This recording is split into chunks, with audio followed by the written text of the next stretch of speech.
Krásny deň, milí priatelia. Toto je špeciálna veštba okamihu alebo momentu tu a teraz. Alebo čo vám chce práve v tejto chvíli povedať múdre a sofistikované univerzum.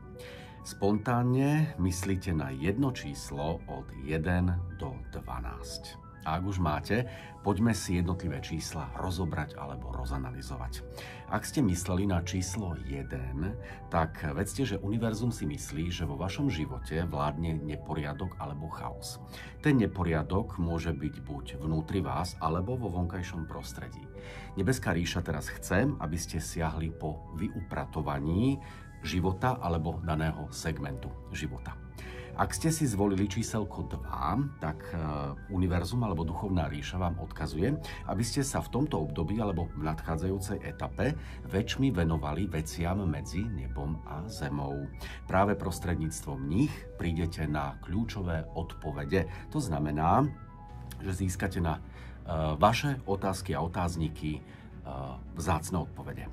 Poďme sa pozrieť, čo ukrýva číselko 3. Ak ste si vybrali túto cifru, tak univerzum vám odkazuje, aby ste sa väčšmi venovali vlastnému ja. To znamená, aby ste uprednostňovali vlastné potreby a požiadavky a aby ste potreby a požiadavky tých ostatných odsunuli alebo dali na pomyselné periférie. Poďme sa pozrieť na číselko 4. Ak ste si zvolili toto číslo, tak vedzte, že univerzum vám odkazuje, že to, čo nosíte v hlave, to znamená určitý nápad alebo určitú ideu, je zrealizovateľné. Musíte sa stotožniť s pravdou, že v rukách držíte všetky páky na úspech. Ak ste si zvolili číselko 5, tak univerzum vás pobáda práve v tejto chvíli k nastoleniu reciprocity vo vašom živote. Čo to znamená? Reciprocita je súlad medzi dávaním a braním. Je možné, že iba dávate a je možné aj to, že iba beriete. Musíte siahnuť po náprave, aby skrátka vo vašom byti, vo vašom živote fungovala reciprocita a rovnováha. Poďme sa pozrieť, čo ukrýva číslo 6.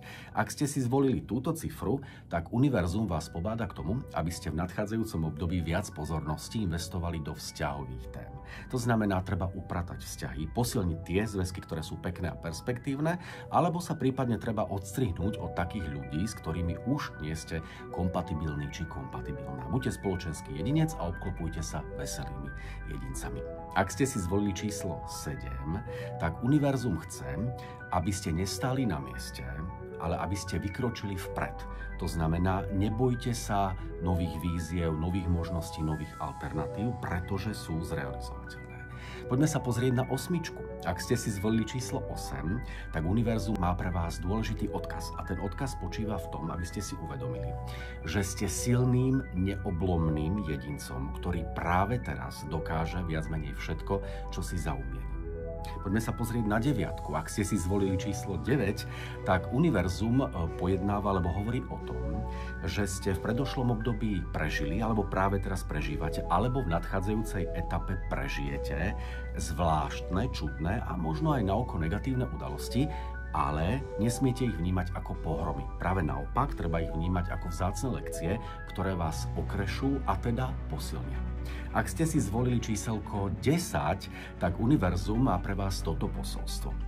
Uvedomte si, že ste strojcom alebo strojkyňou vlastného šťastia. Nespoliehajte sa na zázraky a ani na iných ľudí. Spoľahnite sa výsostne na vlastné ja. Poďme sa pozrieť na 11. Ak ste si zvolili číslo 11, tak vedzte, že vstupujete do tzv. Karmickej etapy. To znamená, že sa vo vašom byti, vo vašom súcne môžu udiať zvláštne udalosti, ktoré budú mať karmický ráz, karmický charakter. Proti karme sa bojovať nedá, karmu treba jednoducho rešpektovať a akceptovať. No a napokon posledné číselko, číslo 12. Ak ste si zvolili túto cifru alebo toto číslo, tak univerzum alebo nebeská ríša vás pobáda k tomu, aby ste v nadchádzajúcom období viac pozornosti investovali do vzdelávania, a to ľubovoľného. Nasávajte nové poznatky, pretože pre vaše ja budú veľmi potrebné a osožné. Toľko teda špeciálna veštba okamihu alebo momentu tu a teraz. Ak sa vám, milí priatelia, videá tohto typu páčia, tak sa práve teraz, práve v tejto chvíli prihláste k odberu mojich videí. Želám vám krásny deň.